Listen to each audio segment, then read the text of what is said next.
warahmatullahi wabarakatuh. Saya Zurratul Aulia Nugrahi dari kelas PDSD 1C. Di sini saya akan menjelaskan mengenai metode yang saya ambil untuk diterapkan pada mata pelajaran IPS SD. Dan metode yang saya ambil adalah metode pembelajaran menggunakan peta konsep. Mata pelajaran IPS sendiri adalah mata pelajaran yang hampir seluruh isi buku pelajarannya tulisan semua, sehingga membuat siswa bosan, malas untuk belajar, apalagi untuk menghafal dan mengingatnya. Namun, jika kita menerapkan metode pembelajaran peta konsep ini, akan sangat membantu siswa, karena materi yang begitu banyaknya akan diringkas dalam bentuk poin-poin saja, dan akan lebih mempermudah siswa untuk menghafal dan mengingatnya. Peta konsep sendiri itu apa sih?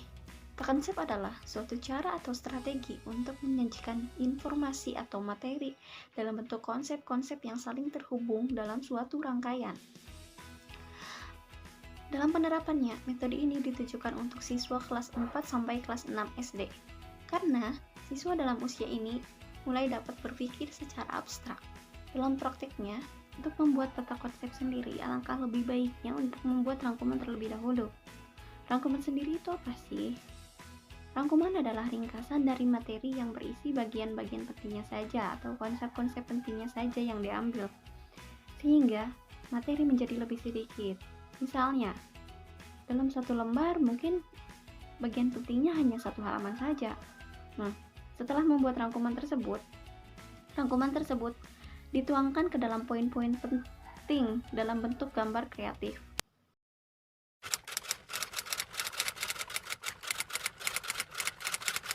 Nah, bagaimana sih langkah-langkah dalam membuat peta konsep?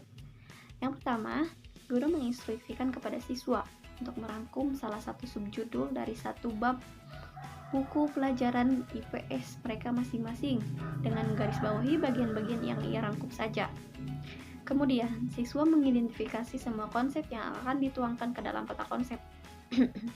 Selanjutnya, siswa mencari ide-ide utama dan konsep-konsep sekunder yang menunjang ide utama, dan menempatkan ide utama tersebut di tengah atau di puncak peta konsep.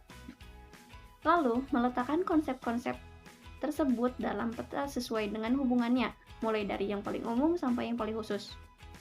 Yang terakhir, membuat garis-garis penghubung dan melukiskan hubungan pada garis penghubung tersebut.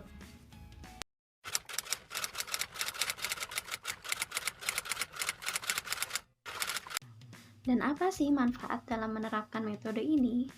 Yang pertama, guru dapat mengetahui dan menggali pemahaman siswa mengenai suatu topik yang akan ia pelajari. Yang kedua, minat baca siswa meningkat.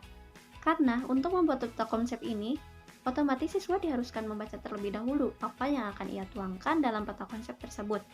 Yang ketiga, mempelajari cara belajar siswa. Dengan melatih mereka membuat peta konsep untuk mengambil intisari dari apa yang mereka baca, berarti kita meminta siswa untuk membaca buku itu dengan seksama. Sehingga secara tidak sengaja siswa diharuskan untuk berpikir.